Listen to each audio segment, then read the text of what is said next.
This is a funny take, I think, from Tucker on Ted Cruz. So I don't know if you caught what Ted Cruz said yesterday. Now calling this basically calling this a terrorist attack. That's what it was. It was a terrorist attack. Ted Cruz.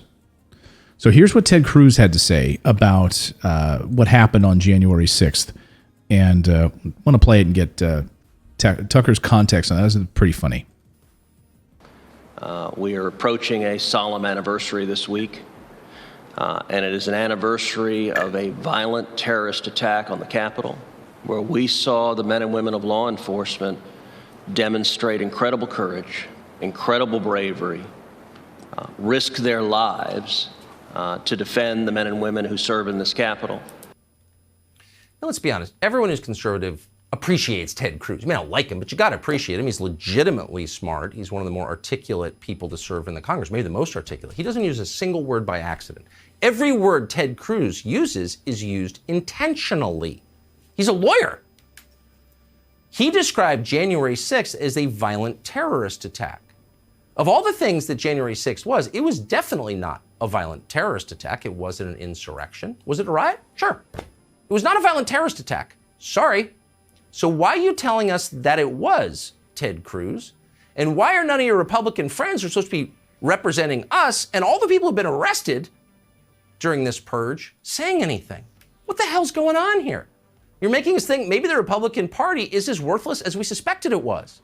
That can't be true. Reassure us, please, Ted Cruz.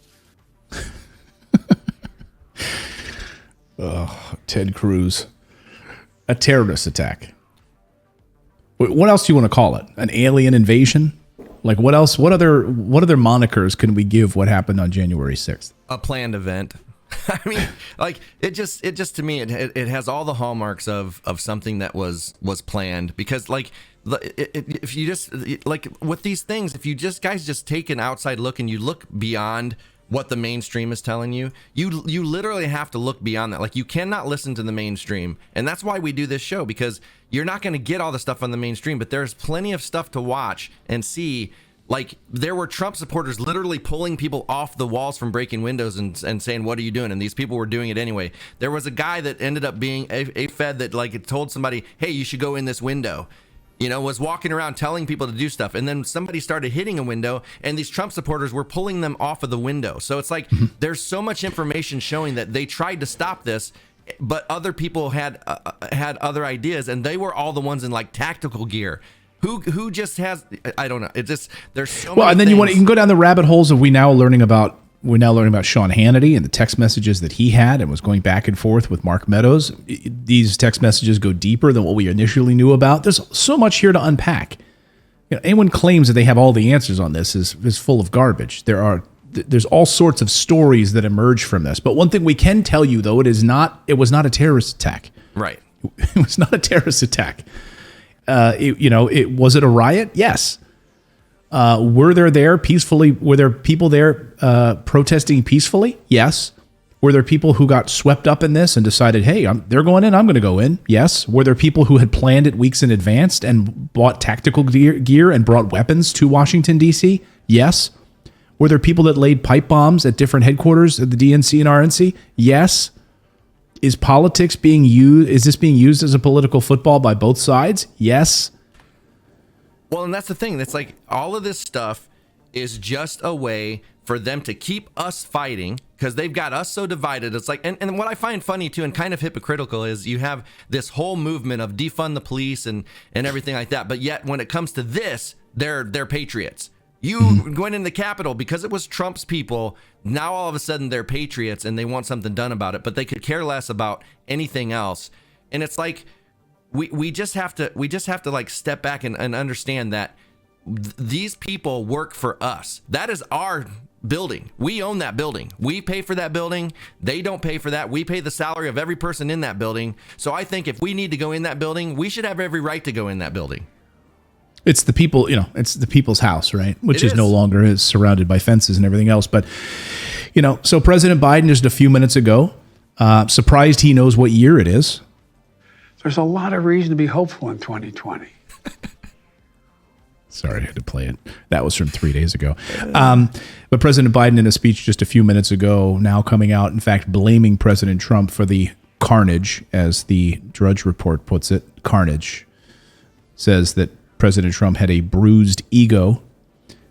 And of course, this is the major headline on Drudge, that we are more divided than ever. And of course, the photo that they use is the weird gallows that are set up on the Capitol lawn where they wanted to hang Mike Pence. Like, who brought that? Who set that up? Did they let people just bring in a staple gun and like there was a small construction crew there for a while? What are you guys doing? Oh, we're just building a gallows for Mr. Pence. We'll be out of here, out of your hair here in about 20 minutes. Would you like hire a group of Amish that could like put up a barn in 5 minutes? Like, how do you get this thing? That didn't get the attention of the Capitol Police. Like, hey, excuse me, that just kind of looks like yeah, it is. It's a gallows. Well, you know what it reminds? That top piece is not going to hold somebody. Just so you know. You know what it reminds me of, to be honest with you, not to make light of it. I mean, there were people who were trying to get Mike Pence to hang him. So, but it reminds me of that Monty Python piece out of the Holy Grail, where they're up on the turrets of the castle and they hear like the sawing and the hammering, and they're like, "What's going on?" And they don't see anything, and they look out, and then suddenly there's a giant bunny rabbit horse, like a Trojan horse, like, huh? And they have hammering, and like, I guess that's probably nothing. It's probably nothing to be worried about. Go back to that picture really quick. Anybody in here, okay, that's in any kind of construction, you understand how this stuff works. The way that that's built, as soon as a body was hanging from that thing would tip over forward. Like, right. That is, you know what I mean? It's not got a center of gravity. Like, they wouldn't have hung anybody from that. And I think that whole thing also was like, there's people that were saying that, but again, those are the people that I believe were the feds, because that's what they do. They go into these riots and stuff and they try to get people to do things that they normally wouldn't do. But that is just like, we have symbolism all the time. Somebody was like, oh, that's dangerous. Like, that's symbolism. You have people that fly the flag upside down. You had Nancy, what was that comedian that held Trump's head that looked like it had been cut off? That's symbolism. It's like a lot of people that do this stuff, they don't plan on actually doing that. They're symbolizing, like, this is how mad we are. Like, we're trying to show you this is how angry we are. And it's only going to get worse if they don't start listening to the people. True.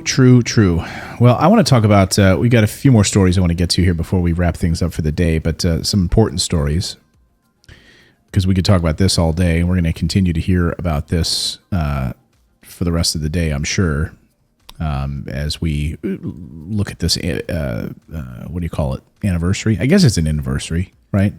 Yeah, I hate they still use that word, anniversary. Even though it's like a solemn day, it's a sad day,